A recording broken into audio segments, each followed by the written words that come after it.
Bond. James Bond.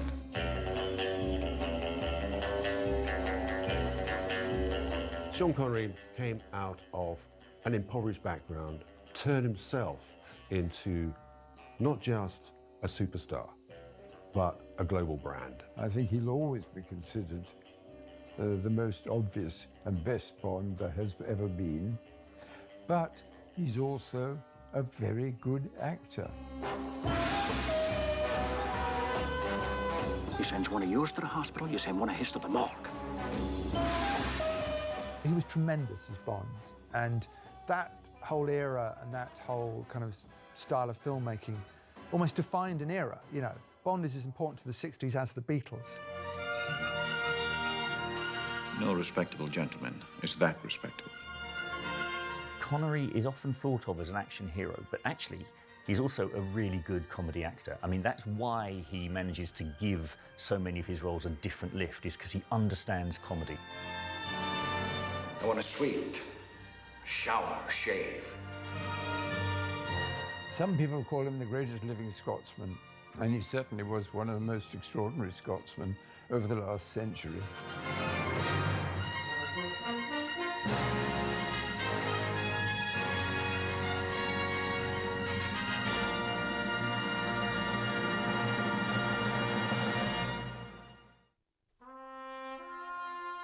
Thomas Sean Connery was born 25th of August 1930 in the Fountain Bridge area of Edinburgh in Scotland. His father Joseph worked in a factory and his mother Euphemia was a cleaner. The family were not rich and they were dealing with a very tough 1930s. The Depression was in full effect. Famously, the 9-year-old Sean, while at Tollcross Primary School, would also be working already. He would get up, he said, you know, when it was dark, go out with his mother, and she went off to work as a cleaning lady, and he would pick up his horse and cart at the local cooperative dairy and start delivering milk. He went to Darrock Secondary School, but in fact had to leave at the age of 13 because he literally had to go out to work. And he went back and worked in the dairy in order just to keep the family sort of alive, really. In 1946, he enlisted in the Royal Navy. It was a 7-year enlistment, which was the normal period that you signed up for. Unfortunately, he suffered from a stomach ulcer and he was actually discharged after 3 years. He got hired as an artist model because he was just gorgeous and was known around Edinburgh as being beautiful and was painted by a lot of people. He became a bodybuilder and he got very far up the Mr. Universe ranks. He's very good. The bodybuilding is quite interesting because I think that became quite important to him. And it was on such a level that he would actually enter a Mr. Universe competition down in London and would come down and famously came third in the tall man category. But it would eventually sort of open doors for him. While in London for Mr. Universe, he decided, well, you know, I'll just go audition, and why not, for the chorus of South Pacific. And he got the job because he was beautiful. So he began this tour of South Pacific and soon worked his way up quite quickly within the parts. He sort of went from chorus line to one of the small parts, right up to Jazz Adams, which is one of the major roles in it. At that point, he had to make a decision whether he wanted to become an actor or a professional footballer. He was a very good footballer. And typical Connery, I think he saw the long game and he realized that he would have a longer career in acting than he would as a sportsman. During the 1950s, the young actor picked up small British film and television roles before making his Hollywood debut in the 1958 film Another Time, Another Place. Hello. I told you not to come down here. This rain is going to make it twice as dangerous. I'll admit it would be cozier in my flat. You'll catch cold, sneeze and shake that bomb. Then we'll have had it. The sergeant said we could be here until morning. Do you know, if we sit here till then, it'll be the longest we've been together in the last 3 weeks. Might even get killed together. He was, in fact, picked out by Lana Turner. You know, it's a Lana Turner star vehicle. And she probably, almost like someone flicking through a catalogue, well, I'll have a bit of Sean Connery, thank you very much, you know. It's set during the Second World War, and it's the story of two correspondents, two journalists. Lana Turner is going to be married to a wealthy guy, and she meets this British reporter who she falls in love with. What's the matter? Nothing. Why are you looking at me like that? I was thinking about how well I know you. And yet how little. What is it to know? Except that I love you. He only has about sort of half an hour of screen time before perishing in a plane crash. But it was a named star role for Connery. And certainly as the story goes, you know, this didn't go down too well with Johnny Stompanato. Johnny Stompanato was the then boyfriend of Lana Turner, who had, shall we say, suspicious connections when it came to kind of gangsters in LA and Mickey Cohen. And he, you know, again, as the myth has it, you know, would confront Connery because he felt there was something going on with Lana Turner with a gun. Connery probably established his credentials as an alpha male right there and then by simply twisting the gun out of his hand and then twisting his wrist, at which point Stompanato ran away. I don't know whether this story is somewhat exaggerated, probably written up by publicists, but you do get a lovely picture of the, you know, Connery being, you know, a no-nonsense kind of guy. Morning. Good morning. Did you sleep well? I did, thank you. Where's Darby? His bed hasn't been slept in, but he'll turn up. I gathered from something he said last night that he might capture the leprechaun. He has great games with them. When he's taken a drop too many. He's not a drinking man. 1959, Disney comes calling, and it's for a film called Darby O'Gill and the Little People. Now, full confession, it was the first movie I was ever taken to as a little kid. We were all sort of bundled up and taken to see this movie. I still remember Sean Connery in it because he sang and he danced. He had a big smiley face, and we all talked about Darby O'Gill and the Little People. Walt Disney, you know, in the sort of post-war era, had become very interested in Ireland as a sort of source of fairy tales and stories to which he could mine for the Disney family kind of orientated filmmaking. And he happened upon this series of stories all about leprechauns, essentially, the little people. And it involves his kind of typically cliched, old sort of Irish gamekeeper, I suppose you would call him, who really spends more time down the pub telling fanciful stories, Darby O'Gill. Ah, the devil take it! Darby! What ails you, lad? Is it blind you are? I am indeed. Sure, when I saw a man running in the dark with a game bag in his hand, wasn't I the foolish one to mistake him for a poacher? Why, the hook you did look bad. Will you forgive me? Faith, a stepmother wouldn't blame you. Sean Connery does play kind of heroic. He plays someone, you know, not quite a full action man, but he's definitely the romantic lead. He falls in love with the guy's daughter, she falls in love with him. It's an enormously fun film. It's shot in a sort of saturated colour. It looks like what it's supposed to be, which is an Irish fantasy. But not only that, it also gives him a lightness. He can show that he can actually be light as well as heavy. You have no interest in me at all. You're certain sure?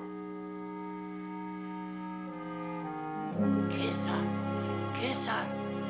Go on, kiss her. He struck a lot of people as being really quite a fresh face. And that was the reason, so they say, why he was eventually chosen as Bond. It's not an obvious James Bond audition piece, but it's a fun film.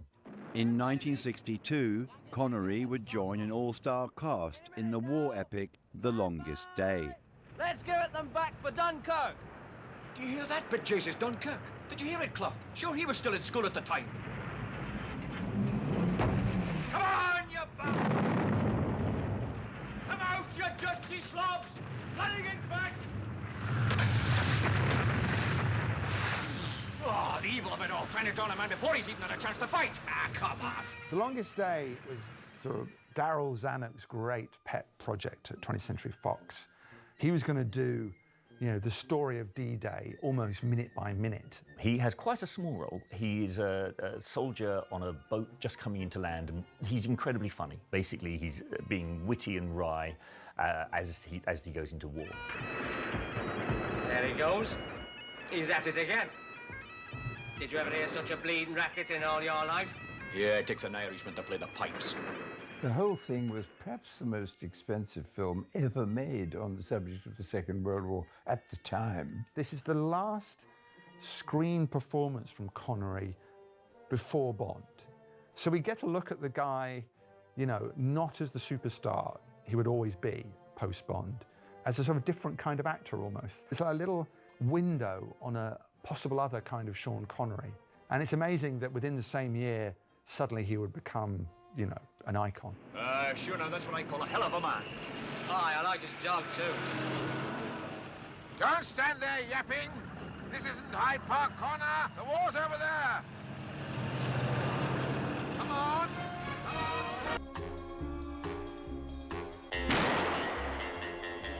Sean Connery's major breakthrough came in the role of British secret agent James Bond. One of the great sort of cinematic mythologies, you know, that has been developed, you know, as it always happens with successes, is the story of the casting of James Bond. Fleming's books were big, and when Cubby Broccoli and Harry Saltzman decided to adapt them and get the rights to them, it was business as usual, I suppose. There were good books about to be adapted for the cinema with United Artists. Sean Connery was an Edinburgh tough guy, really, and he went to the meeting with the producers, and that was what came across. He was quite scruffy, he was quite macho. And they were kind of very unimpressed with this. You know, this character was classy. You know, he wore tuxedos, and he was this kind of rather dishevelled fellow in front of them. But what they noticed was this kind of devil-may-care attitude that Connery had. And as he turned to leave, they watched him walk out to the car outside, and they thought, he moves well.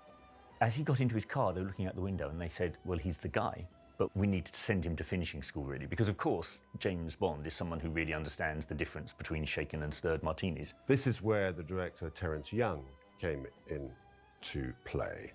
They gave him to Terence and said, make this man James Bond.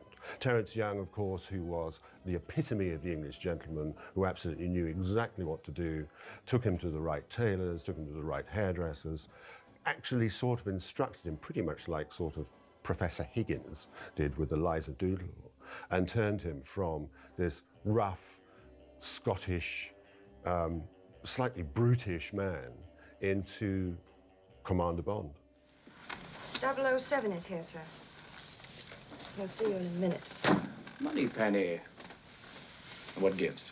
Me, given an ounce of encouragement. But the great thing about Dr. No is that, of course, nobody had ever seen anything like it. It was one of those films that was intended to be a one-off. I mean, it was a spy film. It was glamorous. It had beautiful women in it. It had violence. It had Sean Connery, and it had absolutely super villains. Dr. No is a strangely beautiful film. It's very, very low budget, but they managed to get away with that so that you don't really notice. If you look back, there's lots of strange tricks they have to play, but it doesn't feel like that. It feels like it's a glamorous, international, jet-setting movie. Interesting. Where were you measured for this, bud? My tailor, Savile Row. That's so. Mine's a guy in Washington. Felix Leiter, Central Intelligence Agency. You must be James Bond. You mean we're fighting the same war?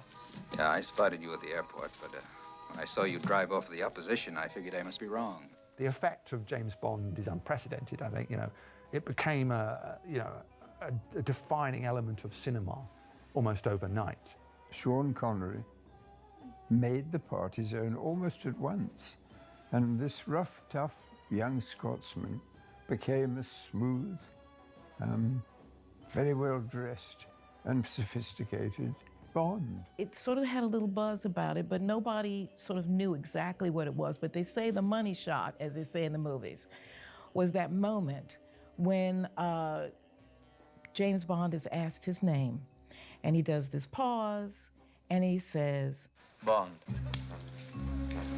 James Bond. Now, I didn't see that movie, but I knew that phrase. That's how big this movie was. So it actually lived without you actually seeing it. So that's what a hit is. For me, you know, watching those early Bonds on television were some of the films that kind of shaped my love of film. The public flocked to it. It was an enormous success. And before long, it was quite clear that there was going to be another James Bond film. A year later, in 1963, Sean Connery reprised the role of 007 in the second film of the James Bond franchise, From Russia with Love. Come in, Univex. James Bond here. They upped the ante on all scores here. Now, Sean Connery had established himself as 007. He had sort of gained confidence after the success of the first one. He knew what was expected of him, and now he could start playing with the character.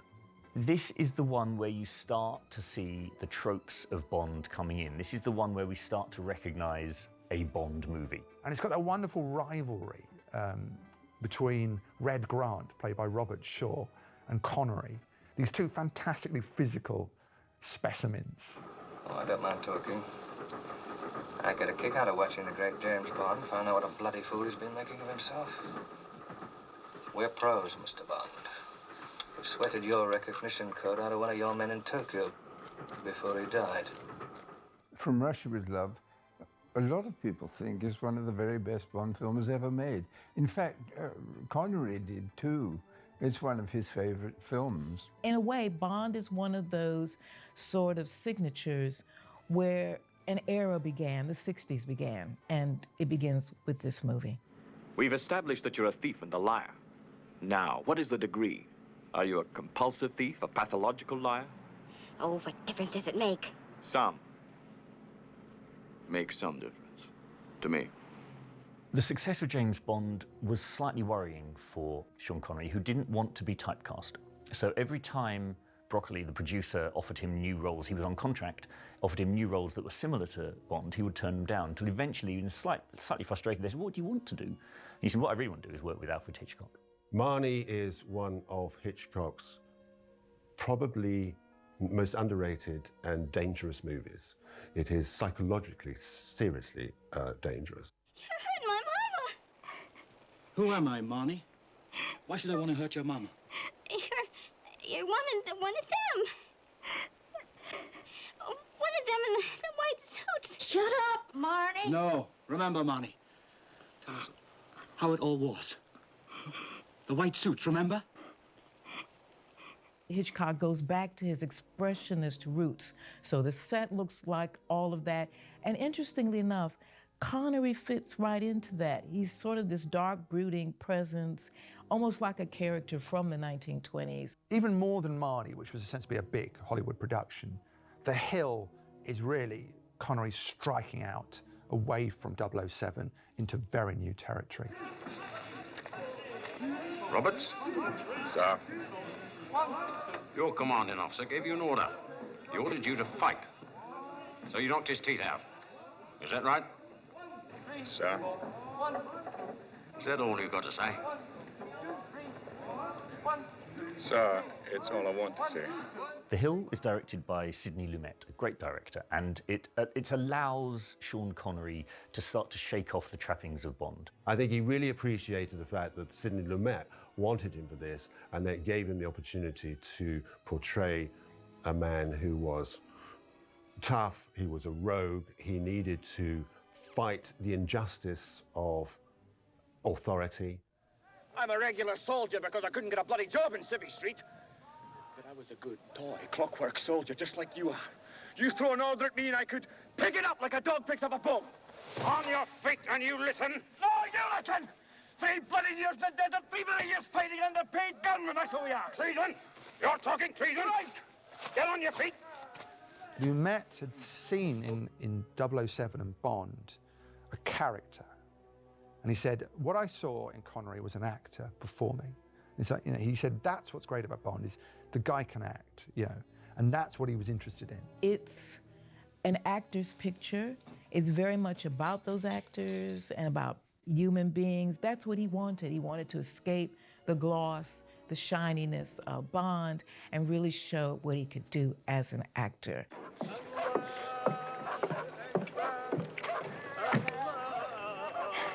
Welcome, Colonel Arbu.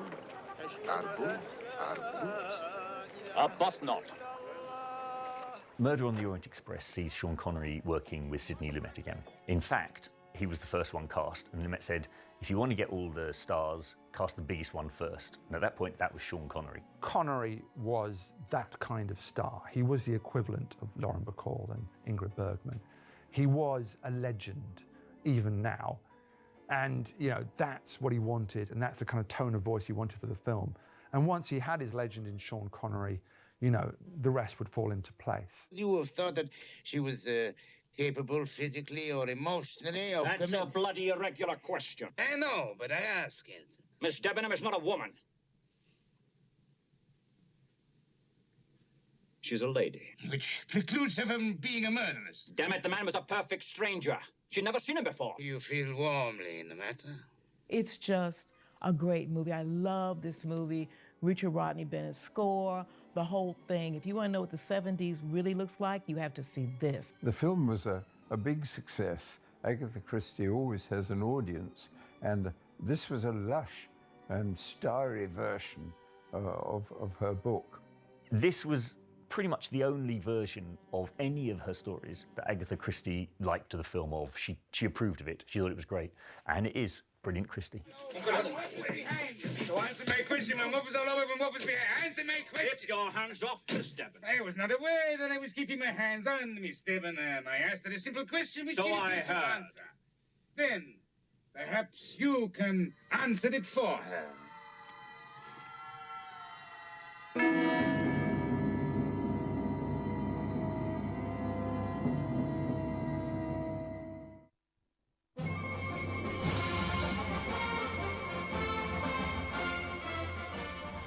We're going to teach you soldiering, the world's noblest profession.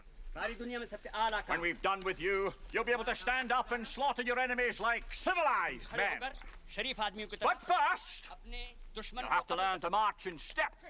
In 1975, Sean Connery would team up with old friend Michael Caine to star in a John Huston classic. Do you suppose if a man thought twice he'd give his life for Queen and country? Not bloody likely. He wouldn't go near the battlefield. In all the films he made in the mid-70s, the most celebrated and the most wonderful is, of course, The Man Who Would Be King. John Huston had wanted to make this film for a long time, and he'd been through a variety of sort of dream casts, but he finally made it. And what a joy it is. Connery's character is hit with an arrow, and it sticks in his bandolier. And the locals think he's a god because he doesn't bleed. And these wily soldiers realize here is an opportunity, and they sort of take over the kingdom. Now that you've seen Connery and Caine trading off each other in that, it's very, very difficult to imagine any earlier form of casting. I don't think anybody could have done it as well as they did.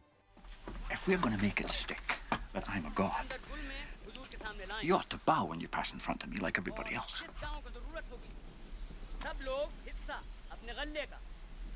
All right, Danny. You understand? For appearance's sake. Yeah. No offense. No, of course not, Danny. It was both a star vehicle and a film about performances. You know, it was the perfect moment, really, and the perfect vehicle for Connery, wanting to be those things. Both Michael Caine and Sean Connery say, of all the pictures they've made, this is their very favorite film. They loved doing this film and being in it together. And it's really boys' own. It's really fun to see. But the gliders will be bringing in a reconnaissance squadron of jeeps, specially fitted with twin Vickers machine guns. Now, the instant we land, they will race ahead to the bridge and hold it until the other battalions arrive on foot.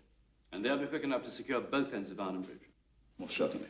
Bridge Too Far is Richard Attenborough's portmanteau film of the taking of the bridge in Arnhem. It's got an incredible cast. It's got Robert Redford, it's got Gene Hackman, it's got Laurence Olivier, but everyone's playing, if you like, little bitty parts. They're playing 2-3 scenes, that's all they've got. Sean Connery is one of the few who has a proper through line throughout the movie. He is in charge of the 1st Airborne, who are the people who are going to take the bridge and hold it while they wait to be relieved. So it's one of those wonderful kind of displays of sort of male stardom that we could all go and sort of tick them off. Are Brigadier Lathbury and Colonel Frost aware of what happened to the Special Jeep Squadron? Not as far as we know, sir. At the moment, we're unable to contact any of the units moving into Arnhem. Not a very satisfactory state of affairs, Steve. No, sir. We can't quite understand it, sir. It's perfectly good equipment. Then for God's sake, get it sorted out. Yes, sir. Before we have a bloody disaster on our hands. It is one of those films where the actors, and Sean Connery is one of them, sublimates himself to this project. And so it's quite powerful because of that. The next gold shipment is in a week. This time we take it. Agar will replace the gold with these lead bars, and then throw the bags from the train at Romney, where Barlow will collect them, and then drive to Folkestone. And where will we be? In a first-class compartment, enjoying the journey. The first great train robbery based on a book by Michael Crichton, who actually directs the film as well, is a really, really great Victorian thriller. Sean Connery and Donald Sutherland are trying to rob a train that's taking gold to pay the troops in the Crimean War. And so it's a heist and an escapade film, which has all of the kind of adventure and hijinks that you would expect. What's most notable about it, perhaps, is that Sean Connery insisted on doing all his own stunts. In this film, he proved that he could be very funny, and he was. Even doing the most terrible stunts, you did have a smile on your face. Bloody hell, you look a sight. I look a sight. No, but you're all covered in soot. Sir Smoke. Haven't brought a change of clothing. Well, that's brilliant of you, isn't it? As Crichton put it, he said, when it came to Connery, since he is the leader of the story, he needed charming rogue. He said you could find rogues quite easily in Hollywood, and you can, throw up a stick and get charm. You'll hit charm very easily. But a charming rogue was a rare kind of commodity, and he said Connery had that. Miss Lawson, you're in capable hands. Oh, you're too kind. Not at all. The result is a really, really fabulously entertaining film with got charm, humour, action, and romance. What more do you need? Who sent you? The gods? Was it Zeus? Apollo? Athena?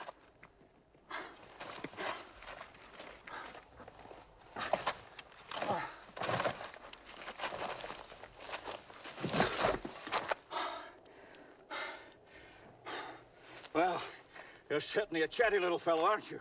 Time Bandits is a Terry Gilliam film, which is really about a small boy who's living in unsettled circumstances and who is rescued by dwarfs, 7 dwarfs, who come and take him off on a series of adventures. And he would end up back in ancient Greece, where he would meet Sean Connery as Agamemnon.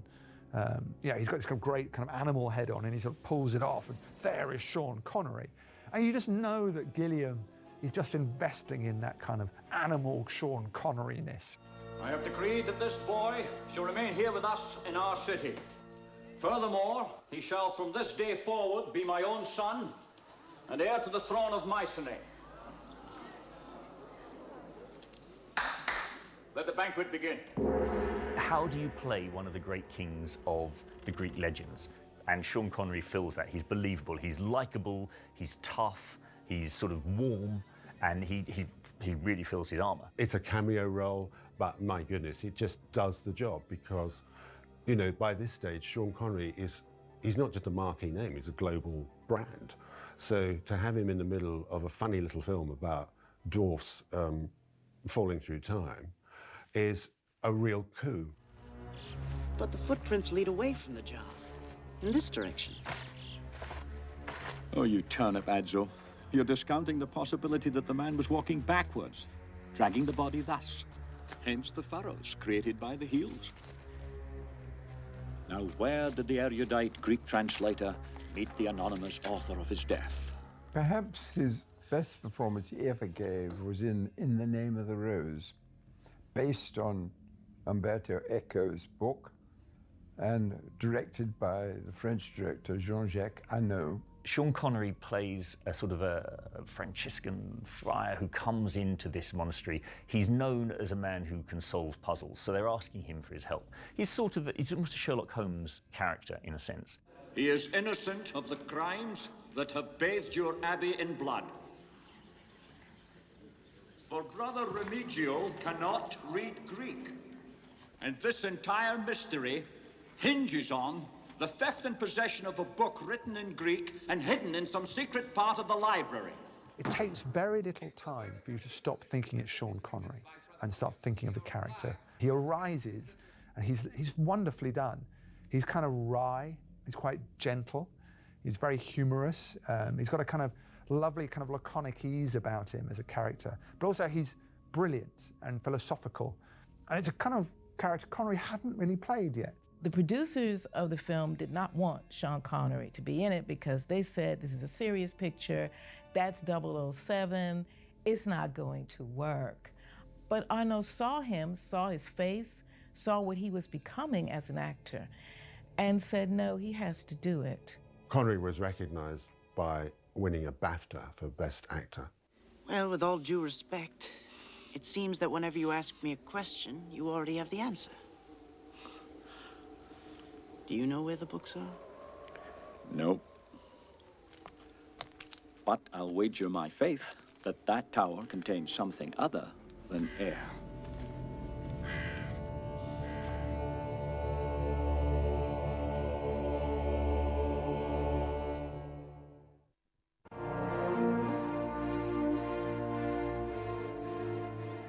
Are you okay, pal? I had a rough day on the job. Ah. Are you going home now? I was about to. Well then, you just fulfilled the first rule of law enforcement. Make sure when your shift is over, you go home alive. The 1980s had so far proved to be a prolific decade for Sean Connery. Having won a BAFTA for his role in 1986's The Name of the Rose, the following year would bring Connery even more success when he joined the cast of The Untouchables. The Untouchables is a Brian De Palma film, and it's got a great cast. It has Kevin Costner, Robert De Niro, Andy Garcia, and Sean Connery. Sean Connery plays a sort of hard-nosed sergeant who's kind of a mentor, Irish, although his Irish accent is about as Irish as mine. Mr. Ness, I wish I'd met you 10 years and 20 pounds ago. But I just think it got more important to me to stay alive. You had Kevin Costner about to become a huge star in his own right. You know, the perfect as Elliot Ness. You know, you've got De Niro going full character, you know, as Capone. And you have Sean Connery as Jim Malone, the only good cop in a dirty town. You know, this film is ripe with cliche, played to perfection. He's a crucial figure in the early part of the movie. He really shapes what everyone's going to do. He's got the advice as to how to build the team. And so he's almost like a Gandalf figure. He's the one who puts everything together. A wonderful speech. The script's written by David Mamet, so it's good, strong stuff. When Connery just looks at him, he says, "You want to know how to get Capone? I'll tell you." He pulls a knife, you pull a gun. He sends one of yours to the hospital, you send one of his to the morgue. That's the Chicago way. And that's how you get Capone. You can just see how much fun Connery is having with the role. You know, he loves that he's whiskery and old. Sean Connery, you know, fresh from his triumph in The Name of the Rose, was excellent as this tough Irish-American detective. I want to hurt the man, Malone. You hear me? I want to start taking the battle to him. I want to hurt Capone. Well, then a Merry Christmas, because we've got some great news. Tell him. There's gonna be a huge international shipment coming through. We got the time, the place, and the whole shebang. He wins everything going, including the Oscar for Best Supporting Actor. It's a great personal triumph for him and a great, great kudos for all the work that he'd done and what he learned as an actor. It's great. He brought everything to it. Dr. Jones. Yes? I will take the book now. What book? You have the diary in your pocket. You don't. Do you think my son would be that stupid that he would bring my diary all the way back here? You didn't, did you? You didn't bring it, did you? Well, You did.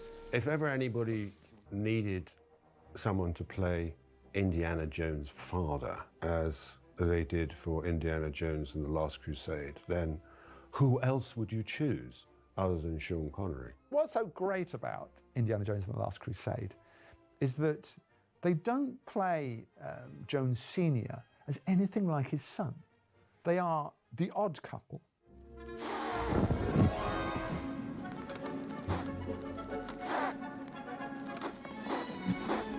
I gotta tell you something. Don't get sentimental now, Dad. Save it till we get out of here.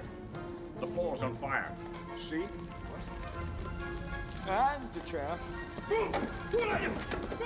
It's Sean Connery sliding very easily into this kind of father-mentor role where he's helping his son find the thing that he needs to find, basically, which is a big Steven Spielberg theme. What you have throughout this film is this kind of father-son relationship in which, you know, the great hero, Indiana Jones, is, you know, still the little boy in the presence of his father.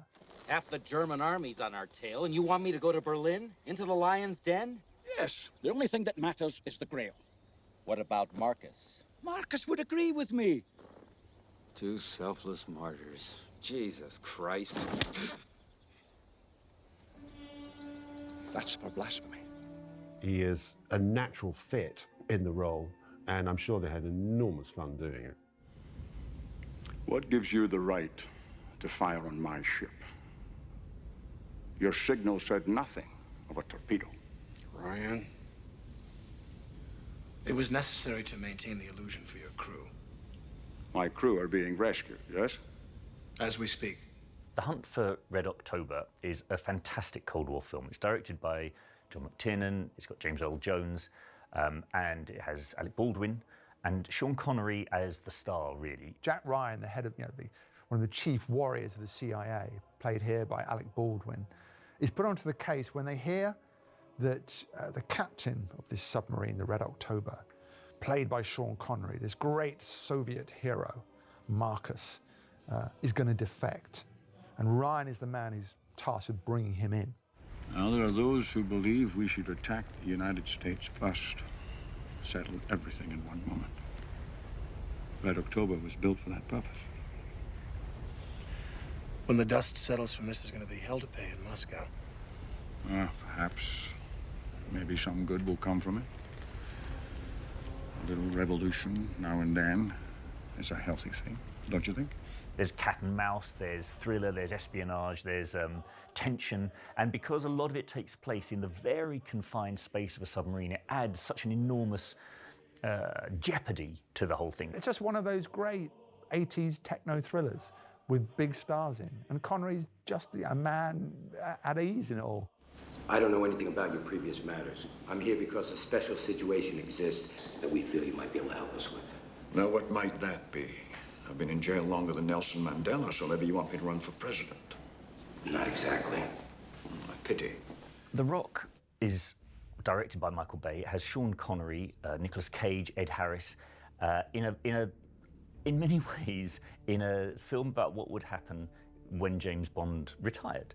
The plot has these kind of disillusioned American soldiers, led by Ed Harris, taking over Alcatraz and aiming these kind of missiles on San Francisco and holding the city to ransom. Mason, where are you going?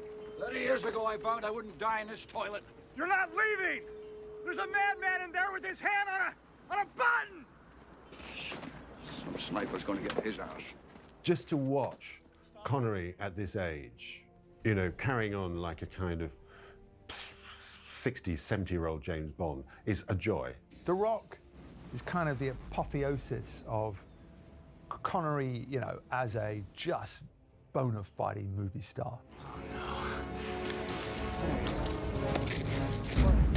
Now, 3 to go. You find them and defuse them, okay? All right. I'll try and delay Hummel. Give you more time. Hey, what about Mr. Henderson's head? Totally another boys' film. All the action sequences, massive success. You tell them you want to buy a Qing vase. The price is £200,000, which of course you're not about to pay. Well, why not? Because you're going to steal it. You are a thief, aren't you? You take this card, which is fake. As he goes through the back to swipe it, you swipe the vase. Okay. Enjoy. I'll be waiting. Entrapment, which I suppose is kind of almost the last hurrah of Sean Connery as a romantic hero, was made with Fountain Bridge Films, which is his own production company. And in some ways is a little bit of a homage to the Scotland of his youth. Younger male critics, before this movie opened, were going, oh, no way. Catherine Zeta-Jones would be into Sean Connery. I mean, told to be her father, isn't he? Well, of course, when he's on screen, you don't see that. She doesn't see it. It's incredible. It's just amazing. In order for there to be complete trust between thieves, there can be nothing personal. A job is a job. You do your part, I do mine. If one of us is thinking about something other than the task at hand, we'll either both get caught or both get dead.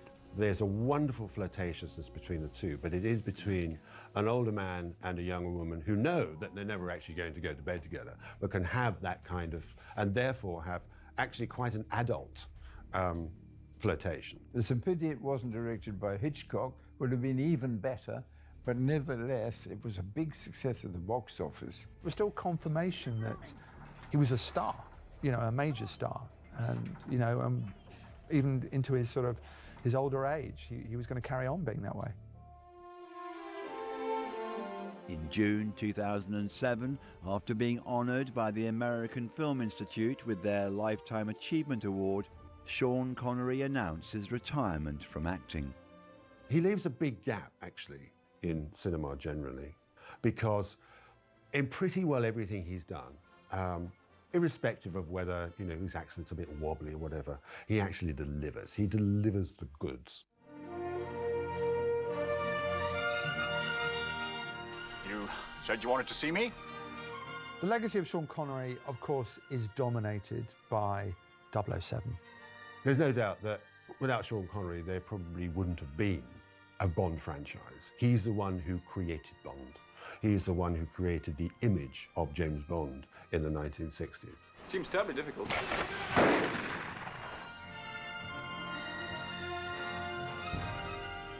He is still one of the most beautiful men who's ever been in pictures. He wasn't just the best Bond. He was much more than that, as he proved in a number of films, like In the Name of the Rose. You've only got to look at him in that film to realize what a fantastic actor he was.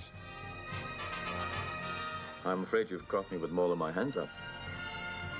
He's a great actor with moments of romantic flair, which is really hard to find. I mean, someone who can do the comedy, someone who can bring out the humour, you know, any situation without being too camp or too silly or too knowing. He's just got that slight self-mocking detachment that he can bring when he needs to, which lifts everything up. To me, he's just that kind of wonderful, all-encompassing movie star that you just want to watch on a screen.